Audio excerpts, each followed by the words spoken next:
Hey, it's Ryan with QLZ. We are talking with a fellow Ohioan. We're talking with a fellow Ryan today, which is pretty cool. Ryan Williams, of formerly of Red Sun Rising, now of the band New Monarch. Ryan, dude, it's good to see you, man. How you doing? Good to see you, man. We have a lot in common. We do. I know. Are you a Buckeyes fan or no? I didn't ask you this before I got Yeah, rolling. absolutely. All right, Yeah. there we go. I think know they're the ones they sort of keep Ohio insane as we go through this roller coaster of bad seasons and good. I They're know like because you're a Cleveland guy too. So I mean, you're a Browns fan. I don't know, are you following Guardians or Cavs or anything along those lines too, or no? Always the Cavs. Baseball, I know the Guardians are killing it right now, but Mhm. I hate to say it, I'm super fair weather fan. If they get to the if they get to the playoffs, I might start tuning in. So There you go. there's too many games, too long. Yeah, I mean, I think there's only about 15 left in the season, and again, I'm only a fan of one Cleveland. I mean, I'm fine with the Browns, I'm fine with the Cavs, whatever else. But it's like, dude, my heart gets ripped out enough being a fan of one Cleveland team. So it's like when you've been in that area your entire life, like you're a northeastern Ohio guy. It's a lot to take, dude. My brother knows this. A lot of my family knows this. It's a lot to take. Yeah, we've been on the Browns roller coaster since the losing season. The Mhm. following season was the Baker Mayfield, where it looks like we have a team season. And then I thought last year we had a shot, and this year we had a rough opening game. So yeah, how you feel about this year though for the Brownies? I mean, I know it's a lot of talent coming back. It all depends on Mr. Watson. yeah, we'll see. I don't know that even the defense I didn't think looked great against Dallas. So Watson is the big question mark, though. Yeah. Well, being an Ohio guy, we hope everything works out well. And again, man, New Monarch's a band you started a few years ago. You're in your studio right now, so you and I were talking to, you start a new project. It's 100% DIY. You're doing everything. Yeah. So you're also helping record other artists and stuff too. So not just being in the band. I produce and record other artists. Yeah. I run under we have a business under the name JLP Productions. It's actually myself and a guy named Bob Marlette. He's a pretty big rock producer. I don't know if you've heard of him. He actually did Red Sun Rising's, I'd say, most popular record, Polyester Zeal. Seether, Saliva, Shine Down. He's done a lot of bands like that, but we've been doing bands together for a couple years now. So sometimes we go to LA and do them at his place, or sometimes I'll record them here and send them out for mix. And we've been doing that for a while. I really dig it. How important is it? And again, you and I were talking, you got to be a social media expert, because I followed you guys for probably about the last 3 or 4 years on Facebook at least. And, you got to deal with the algorithms and everything else. So, I mean, how massive is it right now to be able to, because are you producing the New Monarch stuff as well? Are you doing, are you doing that or having somebody else do that? Well, Bob Marlette produced the record. Okay. And then the band is pretty aggressive songwriters too. Everybody in the band is really talented. I don't know if you know this, but the rhythm section of the group are from the band Wilson. Do you remember those guys? Yep. Mm-hmm. We have James and Matt from that band, and then Sebastian is the singer, and everybody writes and has their ear on the production as well. But when it comes to the big producer role, that's for Bob. So we worked with Bob Marlette on this record. It's awesome. And again, you got to have so many different skills right now. And again, you guys are going to be our Artist Spotlight band on Friday. So 8:30 Central Time, 9:30 for you guys. You guys have a bunch of new tracks out, which obviously we're going to talk about, because your schedule on it's aggressive and it's cool, because we're going to get a ton of music from you guys. But first, when you guys recorded Not Afraid, you guys went to Sweetwater Studios. So tell me the story behind that and the timeline that you guys dealt with to write this song, because again, it was kind of got put in. Here's a deadline. Hit it. Yeah. So we got asked by Sweetwater Studios to participate in this thing last year called it was a master class. So there was Bob Marlette and Sahaj Tikatin. He's the singer from Raw. He's a big rock producer. And then we were the artists. So the idea was that in front of a paid studio audience that would sit there every day, we had to write and record a tune. And we had 4 days to do it. So there was a lot of pressure, and I think the initial thing was we were a couple weeks out and said, "Does anybody have any ideas?" Sure, let's take a look at that. And then we didn't. So we met up for one day at Sahaj's house, and we wrote this song and finished it in front of a group of people, and then kind of brainstormed and rolled the ideas out live in front of them and recorded and put the song together right there, right in Sweetwater Studios, which was amazing. And you can hear the difference too. I mean, Sweetwater Studios has everything. It's incredible. what's it like recording in front of an actual like? It's funny. You sound like it's on a talk show right now in front of a live studio audience. It's almost like we're talking '90s sitcom kind of stuff here, which is interesting to hear. So I know there's been some people in the past that have talked about the idea of having band members come in and then selling tickets to it, so you can see how Mhm. the actual process That's what we is done did. of writing and recording a song. So what is it like recording in front of a whole group of people that you don't know, that probably aren't as privy to the music business? So kind of what's that experience like taking that in and recording in front of them? Well, we were fortunate because, you get to know these people pretty fast, and they were all really cool. I mean, studio Mm. owners from all over the country, artists from all over the country, engineers. So some of them we've even stayed in touch with, and they've been very supportive. But it's nerve wracking. I mean, going into the studio anyway is and getting under a microscope. I always get a little tense. Mhm. If there's certain things I'm super prepared for, and then if I have a part that I like, oh my gosh, it's like I didn't spend enough time with this, I'll get nervous myself. But to go out in front of the audience and do it, you really want to nail it, because it's like, Yeah. well, I want to represent the fact that we're here for a reason. I don't want to show up and be the dud in the room and take everybody's time up. So I think there's just a lot more pressure to be very prepared. It's good. But you guys have now probably what lifelong fans after doing this now? People in the audience, like, are they continuing to follow you guys and seeing Yeah, everything? absolutely. Yeah, there's in fact, Facebook does this highlighted thing where it's like your most active fan, and one of them is a studio Yes. Yeah. that followed us from that experience. So That's awesome. That's cool. Kind of overall, what would you like our listeners to know about this track as well? Obviously, the story, recording it behind it is cool. We do the artist spotlights. We always like to, be able to play. We're going to play some stuff back during the morning show here over the next couple of days. You guys are featured band on Friday. What would you like our listeners to know, about this track from whatever um, angle you want to bring this you in? know, I think it's a good representation of the band and what everybody does in the group. It's still, even though we had this short time to write it, it Mhm. doesn't lack personality or character. In fact, I'd say it almost made everybody step their game up. And I would even the meaning, the lyrics behind the song, it's like it's not like they were just rushed or just synthetic, or there was it would be like track guitars, go in the room and work on lyrics. Okay, so the Mhm. singer's got to go work on lyrics, and it came out to be this song about standing up for yourself, about self advocacy, and I just think it's kind of a banger. I think it takes a lot of turns, and I'm really proud of it. Do you guys ever want to do that again? Like record a We've song talked like that? about it. Like, do you have you? Okay. Do you love that kind of pressure though? Like, man, this was Mhm. once you're It was actually in that scenario. it was a lot of fun, and it was kind of an honor to be asked to do it. So yeah, we would do it again. We've talked about it already, but we'll see what happens. We'll see what Sweetwater says. Awesome. Yeah. And I know it's amazing. Like, I don't know a ton about Sweetwater. I'm not a musician. I've just always loved rock and metal and everything. And I know so many bands that I'm friends with, whether it's on Facebook or whatever. Like, that's like the place to go. And it's like it's like musician heaven It from is. what I And well, understand. and Yeah. it seems like they've sort of gathered up all the best aspects of selling instruments, because we had two of the best studio engineers there, along with Bob and Sahaj.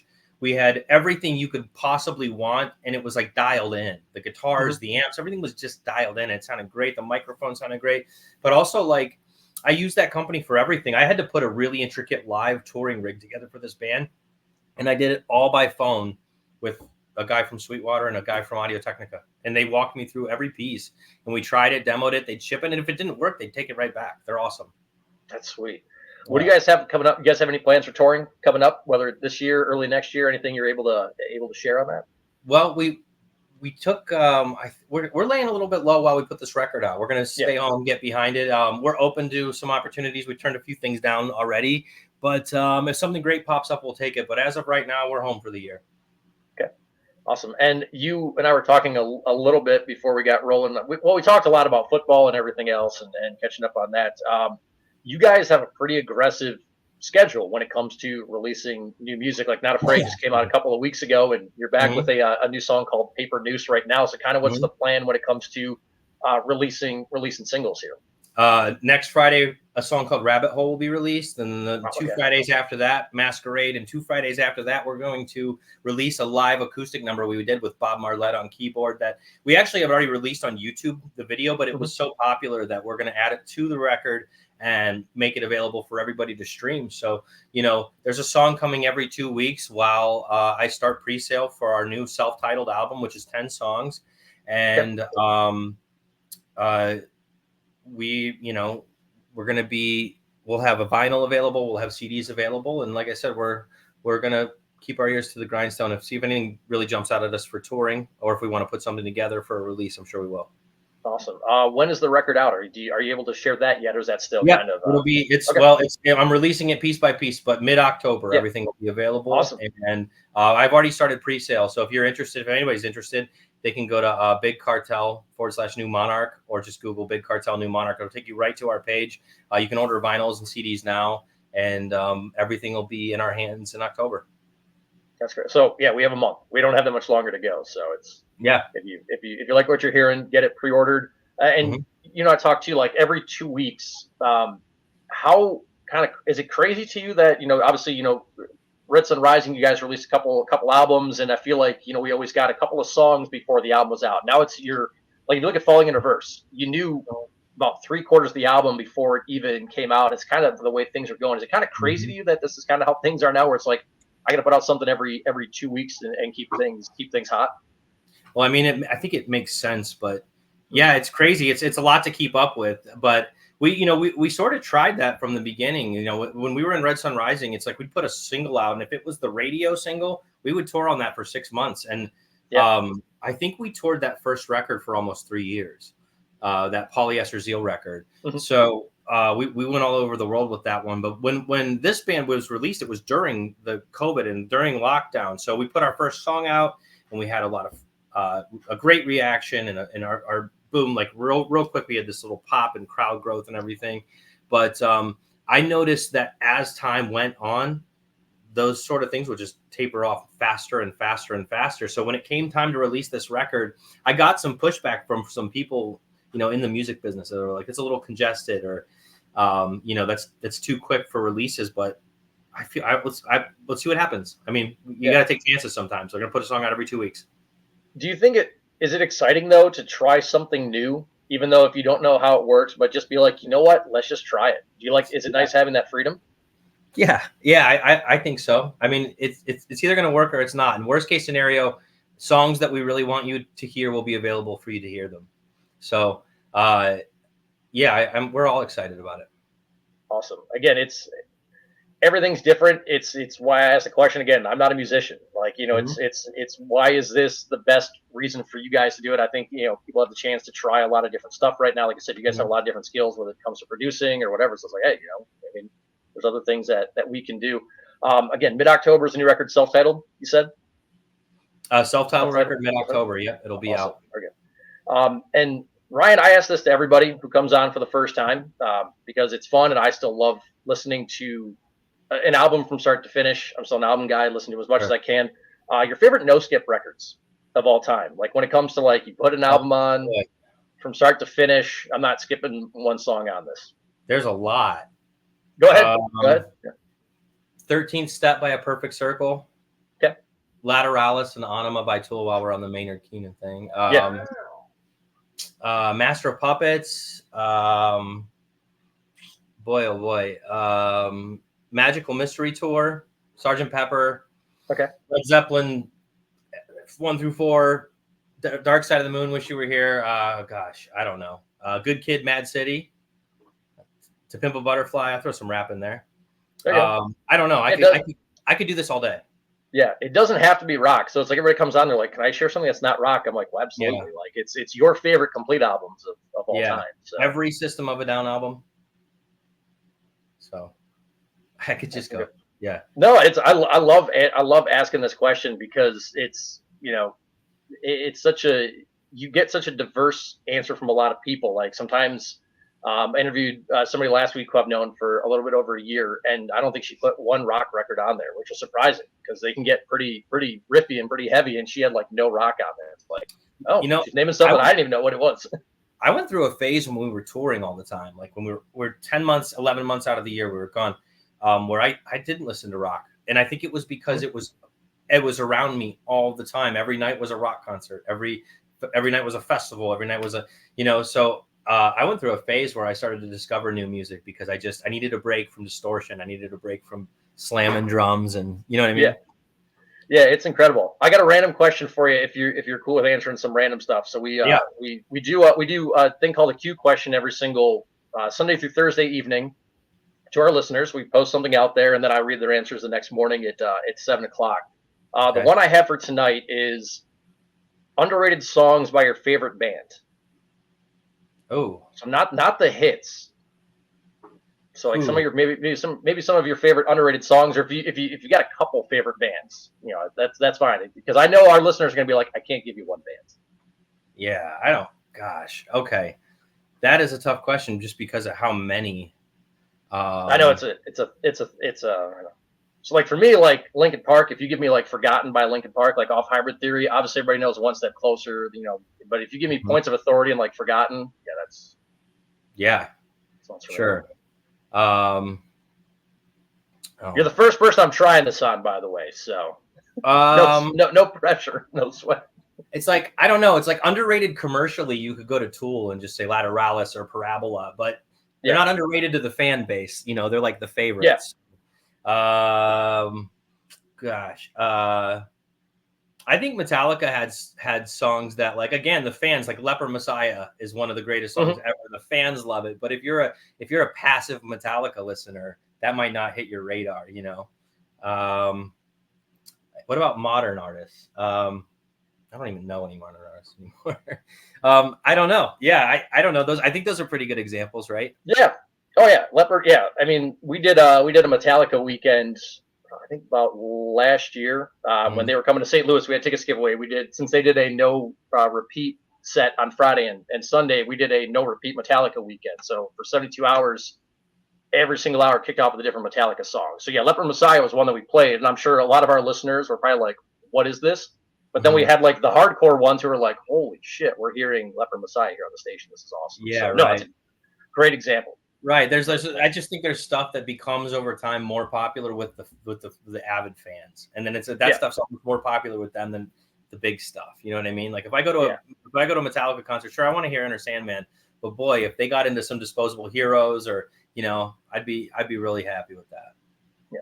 And when you go to shows, do you like hearing all the hits, or do you like getting a nice mix of like, man, they busted this out? I think like I saw Breaking Benjamin at the end of March, and I think they played Until the End for the first time in years, and I was like, holy crap, they're playing this, like, this is awesome. Mm. I like a balance of both. If I really like the band, because there is something to, like, be able to just cut loose you know and get into whatever's there. Also, some of those songs are so timeless. If I'd never seen the band before, I remember Hmm. when we had a chance to open for Alice in Chains and Tool on all those, like, there was a whole year of festivals, Yeah, and we got to be on the same stage, and I would go out there every night, and it didn't matter what Alice in Chains played. I'd be out there and then just melting into how yeah, amazing it was to sit there and just listen to them play a million songs that I knew front to back and I've heard a million times. And they could have done it all night. They could have just started the set over and I would have stayed and yeah. listened.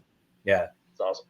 Is there anybody on your bucket list still? Any big names you haven't seen yet Yes. that you're like, I I've need to never see seen this Pink band? Floyd, or Okay. like whatever variant. I'd probably Yeah. like the What? Gilmore Yeah. Yeah. one, but definitely I've never seen Pink Floyd live. I saw Muse when they were very small, and which Hmm. was awesome. I saw them in Cleveland with the 300 people there. That's Uh, sweet. Yeah. I wouldn't mind going back to see what they're doing, like what it's like now to have that massive Muse experience. That'd be pretty cool. Um, who else? Um, hmm, man, I don't know. I've been very fortunate to see a lot of Hmm. groups that play with or open for or just happened to be there that weekend and they were Yeah. playing. Yeah, I got to see one of the most. Do you want to hear a story? I got to see one of the Yeah. most Yeah. Yeah. magical Absolutely. things I'd ever seen in my whole entire life. In fact, we were playing Rock am Ring in Germany, and this Okay. was this was shortly after Chris Cornell had passed, and we were actually scheduled to play the same day Soundgarden was at Rocklahoma, and he had died like 3 days prior. We were Hmm. so bummed out. It was one of our dreams was to open up for Chris Cornell wherever he was doing, especially Soundgarden, right? Yeah. So we got to um, Rock am Ring, and I got to watch like Rammstein play in Germany, Yeah. which was nuts I and believe. incredible. And I didn't even know I liked them until I got to see them play Yeah. live. And is actually, I was hanging out with our buddies from Chris Kale from Five Finger Death Punch and the band. We were all watching, and Prophets of Rage came on, and they, of course, were incredible. And Rage Against the Machine's a band I would love to see live, the original. And they were just blowing the roof off the place. I mean, and there had to have been 100,000 people in Germany. And then Serge Tankian came out, and they did Like a Stone. And this was just after Chris had passed, and there was not a dry eye in the place. It was one of the most beautiful renditions of any song I'd ever heard, and everyone's like wiping tears away. It was incredible, and I just remember thinking how fortunate I was to be there when that happened.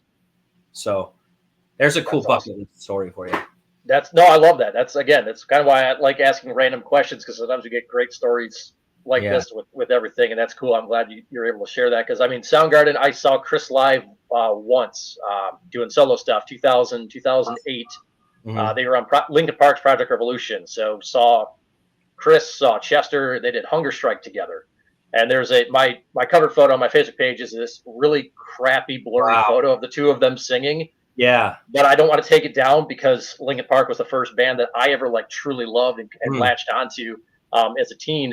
And I'm like, man, this photo is terrible. Like, looking back, and I'm like, I'm putting this on Facebook. It's not a good photo. At the time, it was probably decent for a digital camera.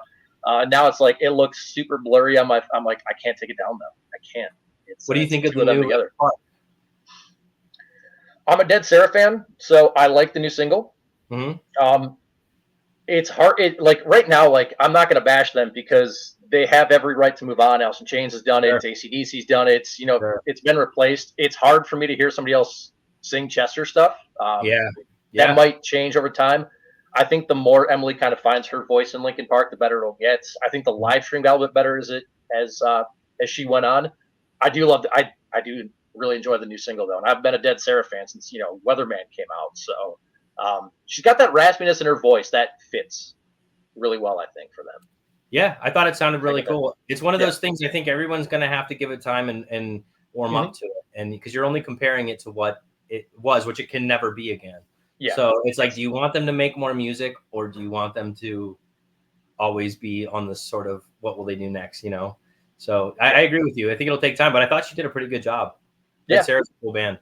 Yeah, I did too. It's and I think it's, if you have that outlook of like, man, it's hard to hear somebody else, I think it's understandable. It's where you start kind of like bashing just to bash. It's where it's like, okay, let's chill here for a second.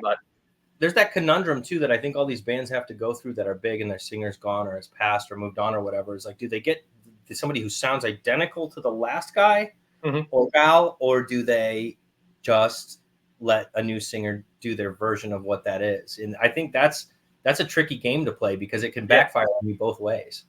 Yeah, very much so. I mean, if somebody out there can find somebody who's like Chester, I mean, Sublime's got Jacob now, and it's like, he sounds a lot like his dad. So I mean, not everybody has that musical family connection to just kind of be like, hey, now that you're old enough and you're doing music, come on, let's get it done. So that's a game changer though, because then they have sort of that similar sound no matter what they're singing, right? Yep. We got to play a bunch with the Stone Temple Pilots when they had started sort of successfully replacing Scott Weiland, and they were fabulous. They were doing. Was that with Jeff or Chester? Okay, I think Jeff sounds great. They were killer, and he was a really nice guy. But I remember that we were skeptical, and we went and saw the show, and I felt like we were at a Stone Temple Pilots show. It was great. Yeah. Yeah, I saw them live once. So it would have been with Alice in Chains and then Shinedown and everything. And I was like, you know what? I think this guy sounds really good. He's got the persona down pretty good for what he wants to do and everything. Yeah. And so I don't know. It's a tricky slope. Just try to be respectful about as much as you can. Hopefully from the band is being as respectful as they can, and it's online. You're gonna deal with backlash from everything, but you hope that people just kind of give it a chance. That's the biggest thing. So right. Again, Ryan. But we've got you guys on New Monarch. Appreciate this Friday. Not Afraid. 8:30. Artist Spotlight 9:30 for you. Cool. Thank you. Bunch of new tunes out every 2 weeks. So I'm glad. Again, I'm glad you popped up on the algorithm on Facebook, so I knew what you guys are up to, and I appreciate taking the time, man. Me too. Thank you so much for having me. And anybody who's listening, if you want to check out our music anymore, go to New Monarch Music at Facebook, New Monarch Music, TikTok, Instagram, YouTube, and you can find it. And we have a lot of stuff available and some music videos, and shoot me a message if you like it. I'll probably reply. Awesome. Ryan, appreciate it, man.